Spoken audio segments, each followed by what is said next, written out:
among kids who are having difficulty finding their path forward in reading is that they still read some of the small words incorrectly. That many of their miscues, you'd expect miscues for kids in third, fourth, and fifth grade to be mostly on multiple syllable words, but what we see is that a lot of kids in third, fourth, and fifth grade are making a lot of errors on small words.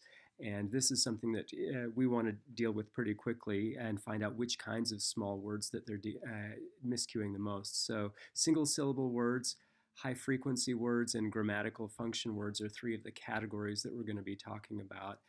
The key thing that we want to think about with single syllable words is that single syllable words are best broken down in onset rhyme in English. And that's because the rhymes in English and the onsets are chunks that can be used and reused in mixing and matching across many words. So I'll ask you to just read some of the handout here on small words and do what you can to understand small words through reading the handout. But I'm going to show you some other things about onset rhyme that would be pretty helpful for you. So here are 35 phonograms or word families that are onset rhymes that are going to help you read and spell over 500 different words. So showing you here that what you do with an onset and a rhyme is you take the rhyme and you look at it as a chunk. So this AB, you think about reading that as ab. So for words like cab, it's more efficient instead of reading it as k, a, b, k, a, b, cab, and doing it that way, it's more efficient to read it as k, ab, cab. So, and that's because this ab chunk is there in 1, 2, 3, 4, 5, 6, 7, 8, 9 different words. Ack, 1, 2, 3, 4, 5, 6, 7, 8, 9, 10 different words that you get just by knowing that ACK says ack. So we want to learn ack as a chunk. We don't want to do ack and break it down. You can show kids that it's made up of those two sounds. That's not a problem. But in general, they want to be reading and spelling ack as a single chunk. So you take the onset off, you leave the rhyme, and then you can give kids like an entire set of cards with these onsets on them and show them all the different words that they can make. So if you have a pack that has this ACK in it, and then you have also cards for these onsets, you can help kids make these words like they're blocks that they put together. So word families or phonograms, that's another key way that you're going to want to think about teaching kids words. These can also be used in word sorts. So if you give kids a set of cards that has all of the words from a word family on it, and all of the words from another family, and have them sort them out so that you can see what goes with what. This is an interesting one. So the EED one, you can put that in a bag with the EAD words, and then kids can actually use those EAD words and those EED words to split them out. So have them sort the cards from one pile to the other. So let's go ahead and look at a different approach to onset and rhyme. This is a set of cards that were put together by a school district in Ohio because they wanted their kids to be able to deal with all of the onset rhymes.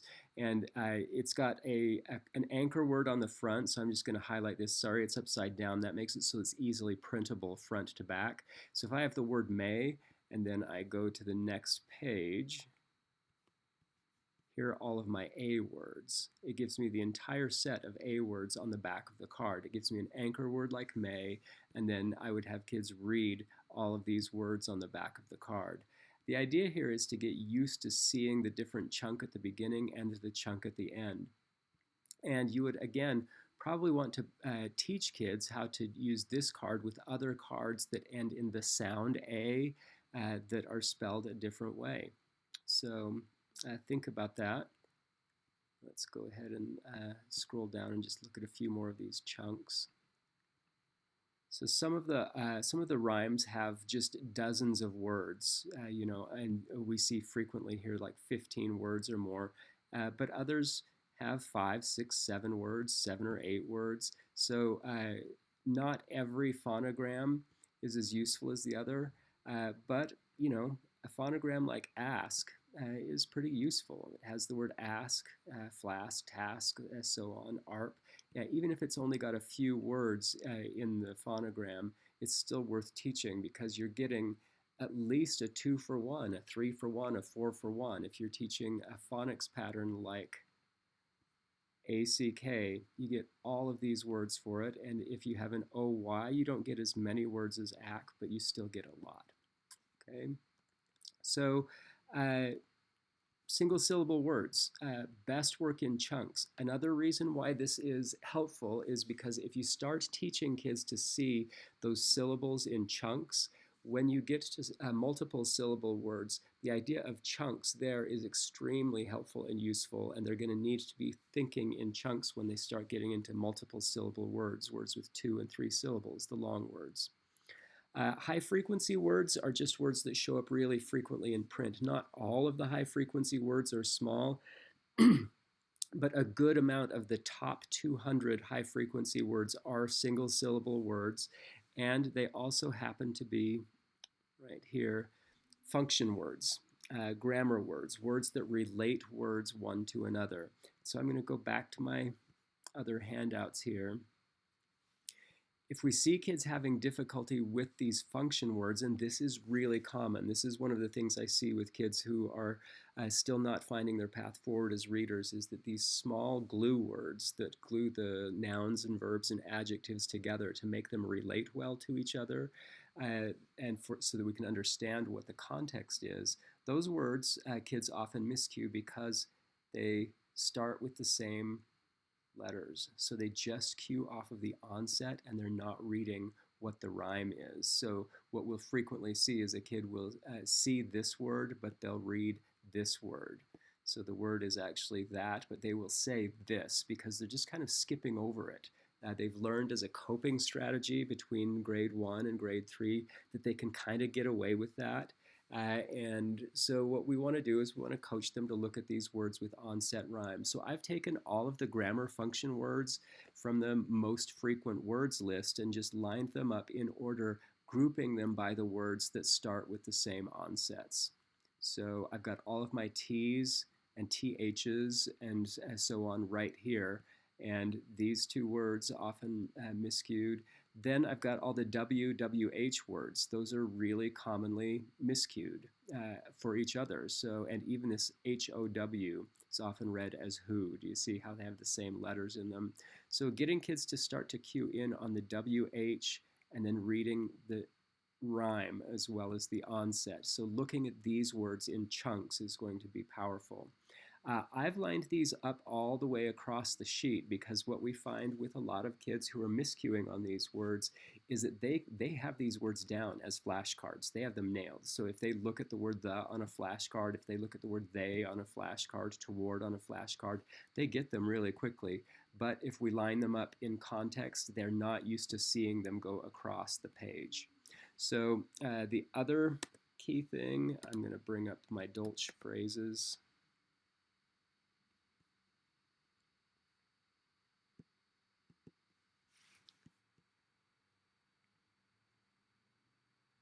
This is another high frequency word list, but Edwards Dolch back in the 1940s, instead of just thinking about high frequency words in lists of single words, he put them together in phrases. So these are phrases that show up really frequently, and having kids read these phrases in 2 and 3 and 4 word chunks is an important way to help kids who are having a difficult time finding their path forward.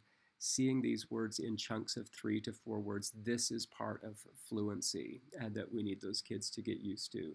So not just lining them up across the page because this doesn't have any nouns or verbs in it. This actually adds some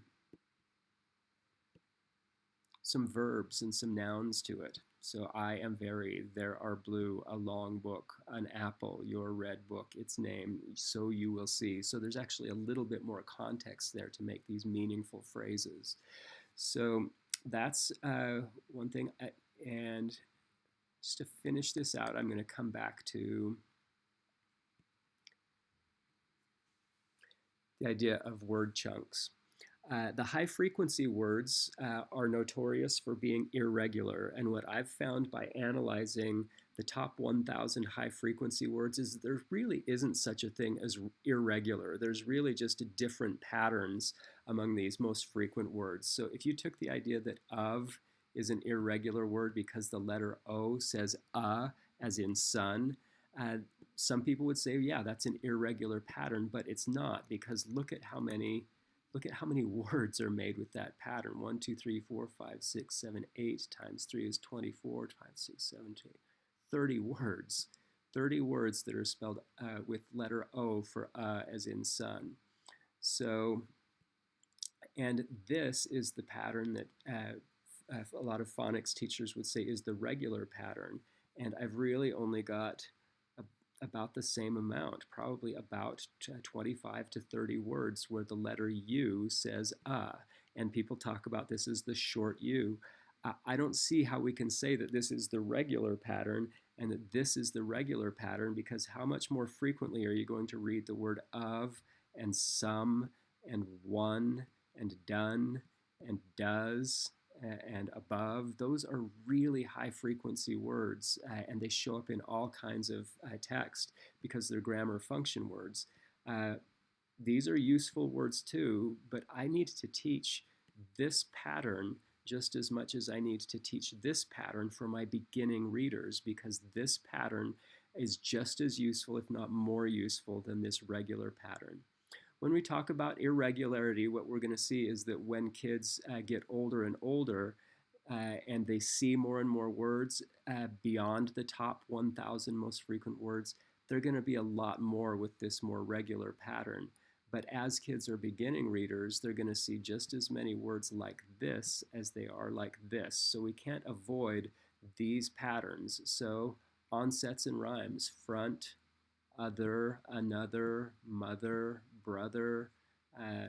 We've got everything you can have with come, become, some, someone, sometimes. Those are patterns that show up over and over again, and we can teach them that way.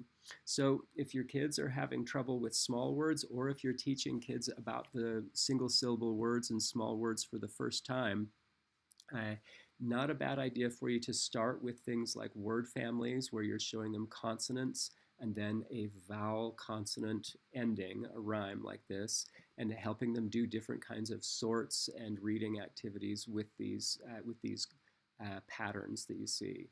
Again, here's another way of doing that pattern.